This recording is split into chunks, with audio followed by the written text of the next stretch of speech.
So guys, merong Honda Click na gagawin tayo. Ayaw umandar. Hindi nagre-redondo. Yan, check natin kung ano sira nito. Yan. Kahit yung kabila na brake light switch, ayaw pa rin magredondo. Yan. Side stand, okay naman. Kasi may switch din dito yan eh. Kill switch yan. Tapos tingin ko ito wala siyang brake light eh. Hindi nagbe-brake light. Kaya check natin kung ba tayo umandar nito. Okay, bago pa ito eh. 4,700 lang yung tinakbo. Version 3. Wala, hindi siya nagre-redondo. Check natin kung ano yung ano dito, problema nito.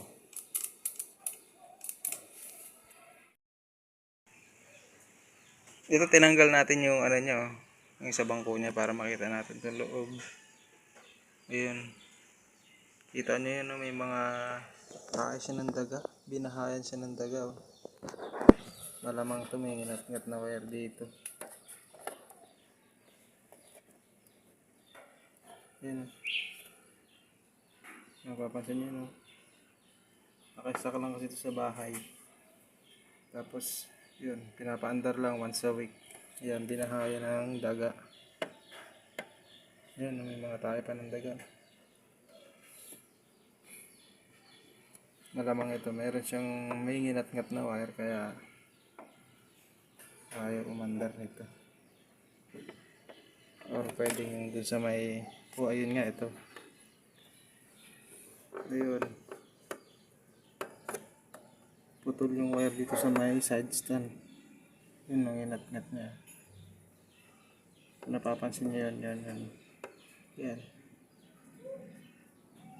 Yung wire na yan sa may side stand switch. Yan yung cause niya na yan. Putol, inat-ngat ng daga. Kaya pagdudugtungin natin yan para mapaandar na natin ito. Tapos siguro ipalipat na lang natin ng ano to. Kasi babalikan lang ito ng daga. Yan.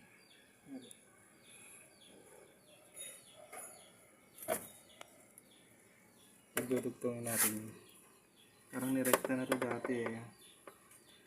Parang dati na rin siyang nirekta.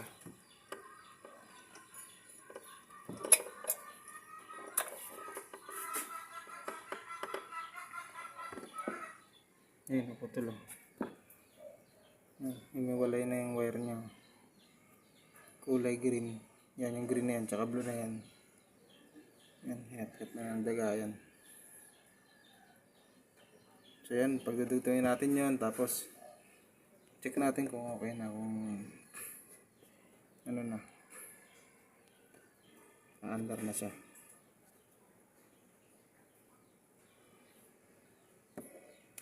Yan, pagdudugtungin muna natin ito, tapos tingnan natin kung may iba pang hinat-ngat dito. Yan ko, wala na eh. Yan, ang dami oh. Ang dami oh. Puro tayo ng daga.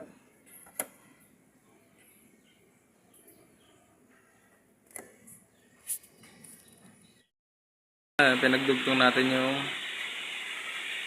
kinagat ng daga yan. Tapos nakaano lang ito, nakasakit lang ito dun sa may ilalim dito. Ito lang siya nakasakit. Yan. Ito yung pinakasakit niya yan.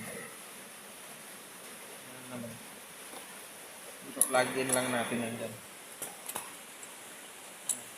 Ayan.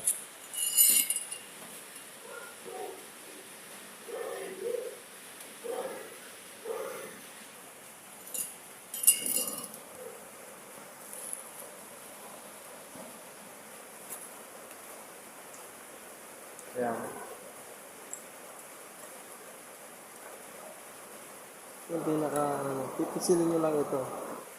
Yan, para matanggal natin. Tapos pag kakabit, tutusok lang natin yun. Yan, nakabit na. Pagkatanggalin nyo, ipisilin nyo lang yung likod. Para lang siyang ipit.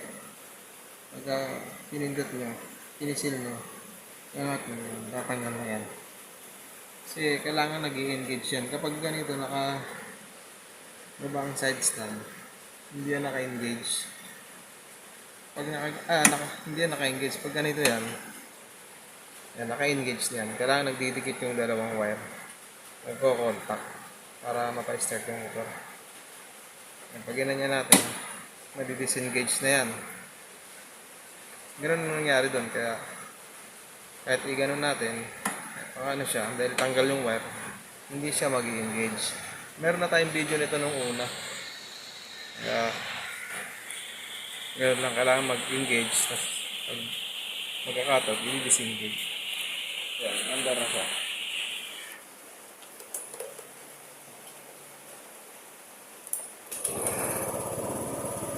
Yan, ano siya na, andar na. Yan, ganun lang pagka walang redondo. Siyempre, ang una natin chinek, yung wire dito dyan sa may kill switch, sa side stand kill switch dyan sa may side stand. Kasi pag hindi nag-i-engage nga yun,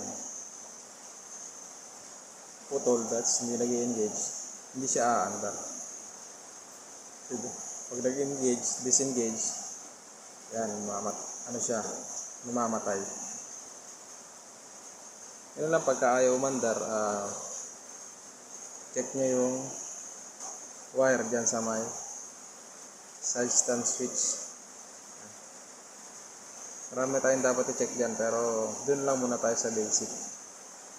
Yan nga, basic. Buti dun lang yung inat-ngat, wala nang ibang wala nang ibang wire na inat-ngat. So yan, titipan lang natin to, tapos yun, okay na, nasalipak na natin. Ito lang yung naging problema niya, yung wire.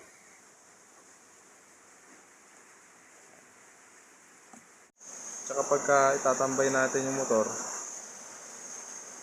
siguro dapat pinapa-andar-andar talaga eh. Nililipat-lipat ng pwesto para hindi pa mahaya ng daga. So yun, okay na to. Ibabalik na lang natin yung mga tinanggal natin na bangko. Okay, yung mga maandar na siya. Maraming salamat sa inyong panonood. At baka meron kayong ganitong problema na ayaw magredondo. So yun, ganun lang gawin nyo. At ingat kayo sa pagkalikot ng inyong motor. At God bless you.